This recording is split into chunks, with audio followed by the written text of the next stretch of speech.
the whole counsel of God. The whole counsel. And I encourage you to learn it, not just listen to it, but to learn it, because it'll change the lens through which you look at things. It'll change how you read Scripture. It'll change how you listen when people teach you, because you want to be fed what is pure truth and nothing else. So, to lay a little groundwork, Paul is traveling. He's left Greece. He's making his farewell trip to Asia. He's visiting the churches that he established there. So let's go to Acts chapter 20. In Acts chapter 20, we're going to begin in verse 16. Now, he's arrived. Let's read. For Paul had determined to sail by Ephesus because he would not spend the time in Asia, for he hasted if it were possible for him to be at Jerusalem the day of Pentecost.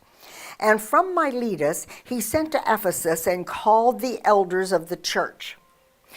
Both the cities, Miletus and Ephesus, were cities in modern-day Turkey. Ephesus was a port city on the Aegean Sea, and Miletus is about 40 miles sort of south of Ephesus. So Paul arrives in Miletus. It says that he had determined to sail there. He wanted to go to Ephesus but didn't.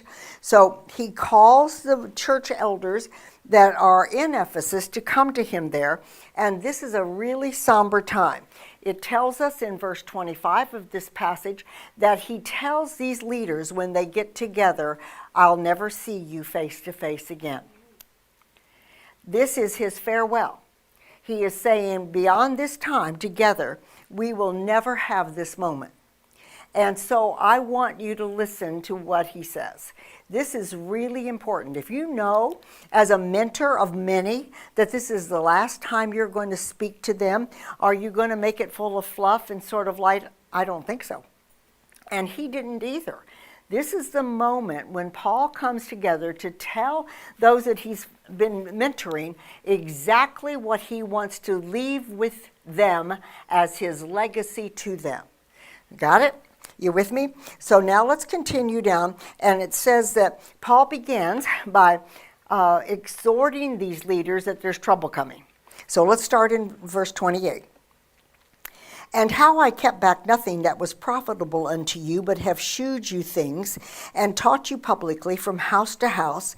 For I know this, that after my departing shall grievous wolves enter in among you, not sparing the flock. Also of your own selves shall men arise. Listen to that. Out of their own company men were going to rise, speaking perverse things to draw away disciples after them. Big church split after Paul goes. That's how this looks. Therefore watch and remember that by the space of 3 years I cease not to warn every one night and day with tears. With these warnings, Paul reinforces the truths that he's already taught them.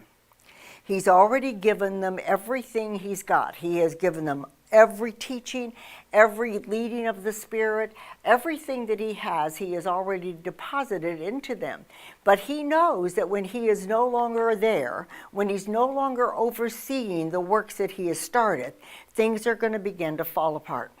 Deceivers are going to come in, thieves are going to come in to take the flock, and even in their own midst, people are going to rise up and begin to be divisive.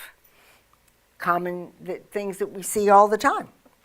Well, let's look at verse 20.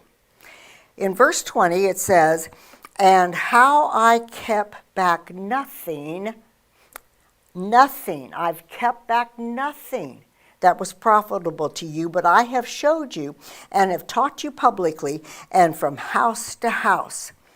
He says, I've held back nothing. I have given you everything I have. He's in this final meeting with these elders of the churches that he has raised up. He cares about these men. He wants them to be successful going forward. He wants to make sure that they're well prepared, equipped to carry on the work that he has started. And he says, I have held back nothing. Nothing. I've not been a stingy teacher. Everything I've had, you've had. I've given you everything. Look at verse 27. For I have not shunned to declare to you all the counsel of God. I have not shunned or stepped back or hesitated to share with you the whole counsel of God. So what does that say? That says Paul knew the whole counsel of God. You can't give away what you don't have. You can't share with someone what you don't have truth to yourself. He says very clearly, I gave it all. You have it all. I held nothing back. And then he goes on to begin to elaborate what he has shared with them, because in that little passage in Acts chapter 20, I believe he left us the whole counsel, the essence of the whole counsel.